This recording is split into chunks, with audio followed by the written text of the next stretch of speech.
నమస్తే. Welcome to our channel. ప్రస్తుతం మనతో ప్రముఖ ఆధ్యాత్మికవేత్త, ఆస్ట్రాలజర్ అనంత శర్మ గారు ఉన్నారు. వారితో మాట్లాడదాం. నమస్తే అండి. గురువుగారు, ఈ నెల 30వ తారీఖు నుంచి హ్మ్, ఫిబ్రవరి 7వ తారీఖు వరకు శ్యామల నవరాత్రులు. అసలు శ్యామల అమ్మవారి రూపం తలుచుకుంటేనే చాలా ఆహ్లాదకరంగా, అంటే పచ్చని చీరలో చక్కగా పచ్చ రంగులో అమ్మవారు చాలా అద్భుతంగా కనిపిస్తారు. సో, చాలా మంది శ్యామలా నవరాత్రులు అనగానే ఉన్నత పదవుల కోసం కానీ, రాజకీయాల్లో ఉన్నతంగా ఎదగడం కోసం కానీ, వ్యాపారాల్లో. వ్యాపారాల్లో ఎదగడం కోసం కానీ, ఉద్యోగంలో ప్రమోషన్స్, ఉద్యోగాలు లేని వాళ్ళకి ఉద్యోగాలు రావడానికి కానీ రాజశ్యామల అమ్మవారిని ఆరాధిస్తారు. అలాగే రాజశ్యామల అమ్మవారి హోమాలు కూడా చేసుకుంటారు అనేది విన్నాం. సో, అటువంటి వాళ్ళు కానీ పిల్లలు ఉన్నత చదువుల కోసం కూడా రాజశ్యామల అమ్మవారిని ఆరాధించాలి అనేది విన్నానండి. దేనికైనా. సో, కాబట్టి రాజశ్యామల అమ్మవారి నవరాత్రులు, వీటిని గుప్త నవరాత్రులు అని కూడా అంటారు. సో, వాటిని ఎలా వినియోగించుకుని ఈ 9 రోజులు కూడా ఏ విధంగా? ఎవ్వరైనా సరే ఏ విధంగా పూజా విధానం ఉండాలి, అలాగే పాటించవలసిన నియమాలేంటి, అమ్మవారికి ఎటువంటి ప్రసాదం పెట్టాలి అనేది మీ ద్వారా తెలుసుకోవాలనుకుంటున్నానండి. వివరించండి. ఓం మహాగణాధిపతే నమః విఘ్నేశ్వర వినాయక ఈశ్వర పుత్ర నమోస్తుతే పార్వతనయ నమోస్తుతే. అమ్మా, మీరు అడిగిన ప్రశ్న ఏమిటంటే శ్యామలాదేవి గురించి. ఈ జనవరి 30వ తారీఖు నుంచి పాఠ్యమి తిథిలో గుప్త నవరాత్రులు అమ్మవారు వస్తున్నాయి. దశమి దాకా 7వ తారీఖు, ఫిబ్రవరి 7వ తారీఖు దాకా 9 రోజులు ఆ మహాతల్లిని అందరూ చాలా చాలా చక్కగా ఆరాధిస్తూ పూజిస్తూ ఆవిడ దర్శనాల కోసం వేల మంది లక్షల మంది ఎక్కడెక్కడి నుంచో ఆ గుడి ఉన్న చోటకల్లా వెళ్ళి ఆడవాళ్ళు ఎక్కువగా చేసుకుంటూ దానివల్ల ప్రయోజనాలు ఏ విధంగా ఈ తల్లి బయటకు వచ్చిందయ్యా ఈ శ్యామలాదేవి ఎవరు రూపం నుంచి వచ్చిందయ్యా అంటే దానికి కారకురాలు లలితా పరమేశ్వరి. ఆ లలితా పరమేశ్వరి ఉద్భవించడంలో ముగ్గురు తల్లులు ఉన్నారమ్మా. లలితా పరమేశ్వరి, శ్యామలాదేవి, సరస్వతీదేవి. ఈ ముగ్గురు కూడా ఆవిడలోంచి వచ్చిన వాళ్ళే. అలాంటి టైములో ఈ శ్యామలాదేవి బయటకు వచ్చి ఇలాంటి వ్యవహారాల్లో ఈ గుప్త నవరాత్రుల్లో ఆ తల్లిని ఆరాధిస్తే ప్రజలకి ఎటువంటి ఉపయోగాలయ్యా, ఏ రకంగా ఆరాధిస్తే ఆ తల్లిని అన్ని రకాలుగా ప్రజలు బాగుంటారు, సుఖ సంతోషాలతో బాగుంటారంటే ఇది మొట్టమొదటిసారిగా కాళిదాసు, మహాకవి కాళిదాసు గారు బ్రహ్మాండమైన ముక్తి పొందాడు. ఆయన ఆవిడని ఆరాధించి చక్కగా ఆ తల్లిని ఎన్ని రోజులు ఎన్ని రాత్రులు జపాలు చేసి ఆ తల్లిని పొందడానికి, అనుగ్రహం పొందడానికి మహాకవి కాళిదాసు గారు చేసిన దానికే ఈ తల్లి ఆయనలోకి వెళ్ళి ఆయనకి జ్ఞానసిద్ధి, వాక్శుద్ధి అలాంటివన్నీ ఇస్తే ఆ మహానుభావుడు ఎదుగుదలే ఆ శ్యామలాదేవి.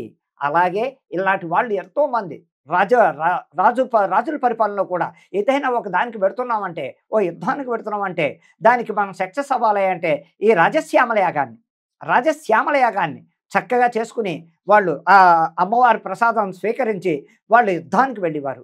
ఓ రాత్రి పెద్ద దానికి ఏదైనా వస్తే విపత్తు రాజ్య పరిపాలన చూడడానికి కానీ, పరిపాలనలో పొరపాట్లు ఉంటే సర్దుపుచ్చుకోవడానికి కానీ ఈ మా శ్యామలాదేవిని చక్కగా హోమాలు యాగాలు చేసి ఆ రాజుల టైంలోనే మహామహామోహులు ఆవిడని నమ్ముకున్న వాళ్ళ రాజ్యాల్లో చెడ్డ పేరు రాకుండా ఉన్న వాళ్ళు ఎంతో మంది ఉన్నారు తల్లి. అలాగే ఇప్పుడు భూమండలం మీద చెప్పాలంటే ప్రజలు ఆడైనా మొగైనా కూడా ఆ తల్లిని ఏ విధంగా ఆరాధించాలయ్యా, గుళ్ళు ఉంటాయి, గుళ్ళోకి వెళ్ళడం యాజ్ పర్ రూల్ ఏంటంటే ఉదయం వరలక్ష్మి వ్రతానికి ఎలా కలశ స్థాపన చేసుకుంటామో ఆ టైపులో కలశం పెట్టాలి, తెల్లటి బట్ట వేసుకోవడం, దాని మీద బియ్యం పోసుకోవటం, అలాగే చెంబు పెట్టుకుని చక్కగా అప్పుడు అమ్మవారి ఫోటో పెట్టుకోవచ్చు, చిత్రపటం పెట్టాలి. అమ్మవారి శ్యామలాదేవి చిత్రపటం పెట్టుకోవడం పొద్దున్నే సింపుల్ గా చేయవలసింది. పొద్దున్న మామూలుగా అష్టోత్తరం చదువుకోవడం. ఆవిడకి నివేదన ఏమిటయ్యా, పానకం, వడపప్పు, మిరియాలు. పానకంలో మిరియాలు వేయాలమ్మా, అలాగే వడపప్పు, తేనె పక్కన పెట్టాలి, పెరుగు ఇంత బిళ్ళ పెట్టాలి. ఆవిడకి అదే నివేదన. అలా చేసుకుని రాత్రి 7 నుంచి 9 దాకా చేయవలసిన, అసలు న్యాయంగా అంటే రాత్రి బాగా వారాహి తల్లి. అసలు ఈ దశ మహావిద్యులు వీళ్ళందరూ కూడా రాత్రిళ్ళు చేసిన పవరే. పగలు సింపుల్ గా చేసుకోవడం. ఇంకా పోతే నిష్టగా చేస్తామండి మేము 9 రోజులు నవరాత్రులు చేస్తాం అన్నవాడు ఏ విధంగా వెళ్ళాలంటే ఉదయం చక్కగా సింపుల్ గా చేసుకోవడం, ఆఫీస్కి వెళ్ళాలంటే ఆఫీస్కి వెళ్ళడం. కానీ చీర, పచ్చని చీర కట్టుకోవచ్చు, ఎర్ర చీర కట్టుకోవచ్చు, విధి విధానాలు పాటించవాలి. మధ్యాహ్నం అల్పాహారం తీసుకోవాలి, అల్పాహారమే, పూర్తిగా భోజనం చేయకూడదు. గోధుమ రవ్వ ఇలాంటివి, కిచిడి కూడా తినచ్చు. అలా చేసుకుని ఎంతో అంతో రాత్రి అప్పటిదాకా రాత్రిళ్ళు ఈ 9 రోజులు రాత్రిని పాటించవలసిన నియమాలు ఏంటంటే చాపేసుకుని కింద పడుకోవాలి, బ్రహ్మచర్యం పాటించాలి. ఆడైనా మగానే కూడా పాటిస్తూ రాత్రి 7 గంటల దగ్గర నుంచి నైవేద్యాలు ఏమిటయ్యా అంటే ఆ మహాతల్లికి ఉమ్, పులిహోర, పూర్ణాలు కానీ వడాలు ఉమ్, ఇలాంటి ముందు పానకం, రాత్రి కూడా సేమ్ విధి విధానం. అష్టోత్తరం చేస్తే అష్టోత్తరం చదవడం, ఇలాగే లేదు అయ్యగారి చేత చేయించుకుంటా ఉంటారు. ఇంకా అయ్యగారు వస్తే ఆ వ్రతం బ్రహ్మాండంగా చేయిస్తాడు. అన్ని అంటే షోడశోపచారాలతో సహా. వీళ్ళకి తెలియదు కాబట్టి ఊరికే పాపం తీసుకుని సంకల్పం కూడా రాని వాళ్ళు ఉంటారు. అలాంటి వాళ్ళు ఏం చేయాలంటే బాగా డబ్బున్న వాళ్ళు కానీ మామూలుగా ఇదైన వాళ్ళు కానీ 9 రోజులు ఇంటికి బ్రాహ్మణ్ణి పిలిపించుకోవడం, శుచి శుభ్రత ఇల్లు శుభ్రంగా చేసేసుకోవడం, చక్కగా ఈ గోపంచకం ఇల్లంతా శుద్ధి చేసుకోవడం, ఉమ్, దాంతో అసలు గోపంచకం శుద్ధి చేయించడం వల్ల ఎంతో పవిత్రం. అవును. దీంట్లోనే గోపంచకం వేళ 9 రోజులు కూడా స్వీకరిస్తే మూడు మూడు సార్లు స్వీకరిస్తే కూడా ఆచమనంలో ఎంతో పవరు, ఉమ్, ఆయురారోగ్యాలతో ఉంటారని. అలాగే ఇంక పోతే నివేదన, ఫస్ట్ నివేదన పానకం, ఉమ్, వడపప్పు, ఇకపోతే తేనె, ఈ పెరుగు, అన్నంలో అక్కడ విస్తర ఏం పెట్టాలంటే అన్నం వేయడం, ఉమ్, చుట్టూరా ఏదో ఒకటి పెట్టడం, దాని మీద కూడా మళ్ళా పెరుగు బెళ్ళ వేయాలి. ఓకే. ఉమ్, పెరుగు ఉమ్, బెళ్ళ ఇలాగే సేమ్ తేనె, ఆ, వడపప్పు పాయసం చుట్టూరు ఆకులో పెట్టడం. ఉమ్, ఆ మహాతల్లికి నివేదన ఇచ్చి ఆ ఆకుని అక్కడే ఉంచి ఆ బ్రాహ్మడికి ఆ ఆకు విస్తర ఉమ్, వడ్డానికి పెట్టడం. మిగిలిన వంటకాలు ఏమేం చేసుకున్నారో వీళ్ళంతా నీ మినిస్టర్తో చక్కగా కుటుంబ సమేతంగా ఆ భోజనం చేయడం వల్ల రాత్రి భోజనం చేయాలి, రాత్రి పగలు భోజనం. ముట్టుకోకుండా. పూజ అయిన అలాగే తర్వాత భోజనం చేయాలి. ఆ 9 రోజులు కాదు, మేము బ్రాహ్మణ కూడా పిలుచుకోం. అష్టోత్తర నామాలు, శ్యామలాదేవి అష్టోత్తరం, అందులోనే కథ ఉంటుంది, శ్యామలాదేవి కథ. అవి చదువుకుని శ్యామల దండకం కూడా దండకం, దండకం. శ్యామలాదేవి దండకం ఉంటుంది, అష్టోత్తరం ఉంటుంది, ఆవిడ స్టోరీ కథ ఉంటుంది. ఉమ్, అది చదువుకోగల శక్తి ఉంటే, జ్ఞాన శక్తి ఉంటే ఆ తల్లిని 9 రోజులు ఆరాధిస్తూ చక్కగా చేసుకోవడం వల్ల ఉమ్, ఎన్నో ఉపయోగాలు. ఒకటి కాదమ్మా, ఇందులో ఇప్పుడు వ్యాపారస్తులు ఉన్నారు, నష్టపోయారు. ఉమ్, వాళ్ళు కనుక శ్యామలాదేవి వివాహం చేయించుకోవడం వల్ల ఉమ్, ఎంతో ప్రయోజనం ఉంది. మంచి మళ్ళా పొజిషన్కి వస్తారు, ఎదుగుదలకు వస్తారు, నష్టపోయిన ద్రవ్యం మళ్ళా తిరిగి వస్తూ ఉంటుంది. అలాగే ఉద్యోగస్తులు ఉద్యోగం పోయిన వాళ్ళు ఉన్నారు, వాళ్ళు కూడా ఈ 9 రోజులు శ్యామలాదేవికి చక్కగా హోమాలు, గుడికి వెళ్తే హోమం చేయించుకోవచ్చు, ఉమ్, చక్కగా లేదు ఇంట్లోనే మేము ఆరాధించుకోగలం అంటే చెప్తున్న వాళ్ళు, అది కూడా చేతకాని వాళ్ళు గుడికి వెళ్ళడం వల్ల ఉమ్. అమ్మవారి గుడికి అంటే ఎలాగయ్యా ఎక్కడ శ్యామల అమ్మవారి గుడి ఇప్పుడు ఎక్కడ శ్యామల ఉంది? అమ్మవారి దేవి ప్రత్యేకించి అనేది లేదు అవును. ప్రస్తుతానికి. ఆ, కానీ వారాహి దాంట్లోనే ఏది చేసినా వారాహి ప్రత్యంగిరినే అక్కడే వాళ్ళు మామూలుగా అలంకరిస్తారు. హైదరాబాద్ లో ఎక్కడ ఉందండి? అమ్మ హైదరాబాద్ మహానగరంలో అల్కాపురి అల్కా. రామకృష్ణాపురం అంటారు, నాగోల్ పక్కకి. ఉహుం. నాగోల్ ఉమ్, పక్కకి అల్కాపూర్ రామకృష్ణాపురం రోడ్ నెంబర్ 4లో అల్కాపురి. ఉమ్, దాన్నే కొత్తపేట కింద కూడా ఉపయోగిస్తారు, దిల్షునగర్ కొత్తపేట అంటారు, కానీ ఇలా నాగోల్ దగ్గర నుంచి ఉమ్, దగ్గరిది. అక్కడ వారాహి ప్రత్యంగిరి గుడి చాలా హైప్ పవర్ గుడి. ఉమ్, మొన్న మరి ఆషాఢ మాసంలో ఆవిడకి గుప్త నవరాత్రులు చేశారు వారాహి, ఆ ఉమ్, గుడి దద్దరిల్లింది. అలాగే రేపు 30 నుంచి ఉమ్, 18 నుంచి దశమి దాకా అక్కడ కూడా వారావారీగా చేస్తున్నారు.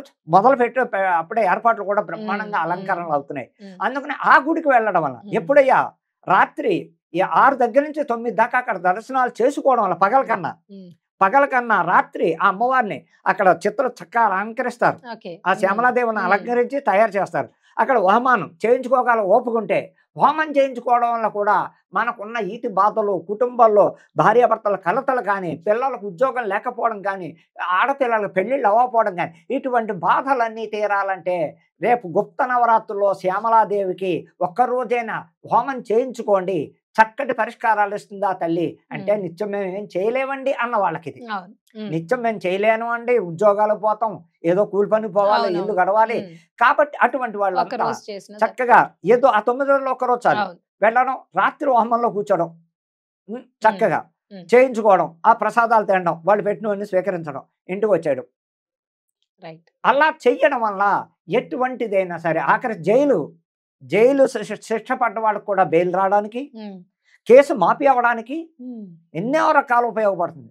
అలాగే ఈ శ్యామలాదేవి అంత పవరు ఇప్పుడు వచ్చే గుప్త నవరాత్రులు, మరి జనవరి 30 నుంచి వచ్చే ఉమ్, గుప్త నవరాత్రుల్లో అనేక రకాలుగా ఇంకోటి ఉందమ్మా శాస్త్రం.